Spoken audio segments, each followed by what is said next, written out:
उत्तर प्रदेश के रामपुर और आजमगढ़ में होने वाले लोकसभा के उपचुनाव इस वक्त चर्चा में बने हुए हैं। रामपुर की सीट आजम खान और आजमगढ़ की सदर सीट अखिलेश यादव के इस्तीफे से खाली हुई है।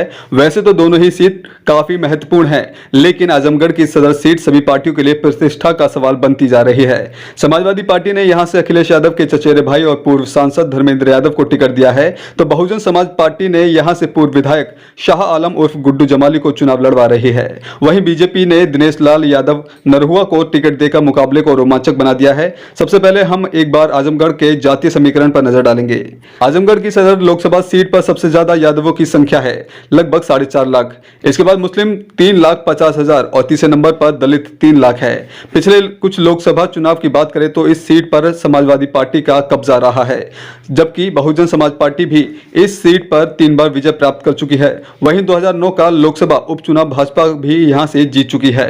साल 2014 में यहां से भाजपा लहर में मुलायम सिंह यादव ने कांटे के मुकाबले में 3,40,000 वोट लेकर लगभग 63,000 वोटों से जीत दर्ज की थी। तो वहीं 2019 में सपा बसपा गठबंधन में अखिलेश यादव ने यहां से 6,21,000 वोट लेकर भाजपा के दिनेश लाल यादव निरुआ को 2,60,000 मतों से भारी अंतर में जीत दर्ज की। सपा का गढ़ रही आजमगढ़ की सदर सीट पर अब की बार माहौल बदला हुआ है, जिसने अखिलेश यादव के माथे पर चिंता की लकीर खींच दी है। अखिलेश यादव के बीते विधानसभा चुनावों में विधायक बनने से ये सीट खाली हुई थी। क्या आजमगढ़ से होगा बसपा का नवोदय?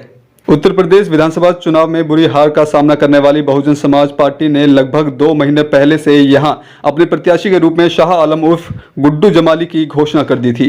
तब से गुड्डू जमाली लगातार आजमगढ़ में डटे हुए हैं।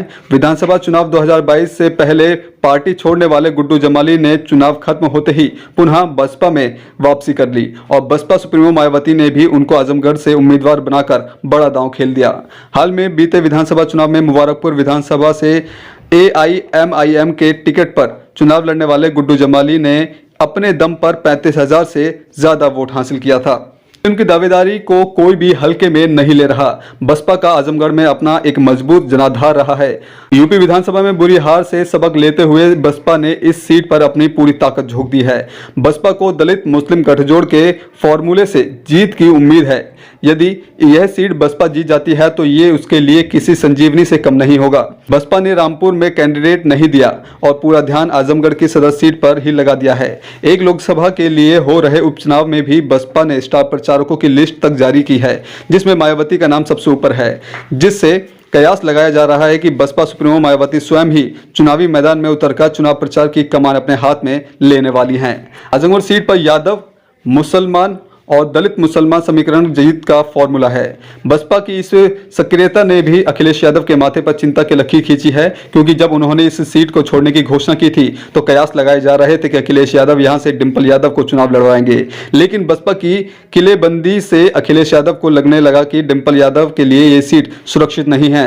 यदि डिंपल यादव यहां से हारती है तो सपा का ज्यादा फजीयत हो जाएगी। इसलिए पहले उन्होंने बसपा के पुराने नेता बलिहारी बाबू के बेटे को टिकट दिया, लेकिन जब पार्टी पर कमजोर कैंडिडेट देने का आरोप लगाया गया तो सपा ने कुछ कारणों का हवाला देकर बदायूं के पूर्व सांसद धर्मेंद्र यादव को चुनावी मैदान में उतार दिया। लेकिन इन सब घटनाओं ने कहीं न कहीं सपा को कमजोर स्थिति में ला खड़ा कर दिया है। यूपी की राजनीति पर अपनी गहरी जानकारी रखने वाले वरिष्ठ पत्रकार सैयद कासिम भी इस मुकाबले को भाजपा बनाम बसपा के बीच मुकाबला मानते हैं और लिखते हैं कि यदि यहां से बसपा के गुड्डू जमाली जीतते हैं तो ये पूरे यूपी में दलित मुस्लिम एकता के चुनावी जीत का बड़ा संदेश होगा। कुल मिलाकर सभी उम्मीदवारों ने अपनी गोलबंदी शुरू कर दी है। मुस्लिम वोटों पर काफी कुछ निर्भर होगा।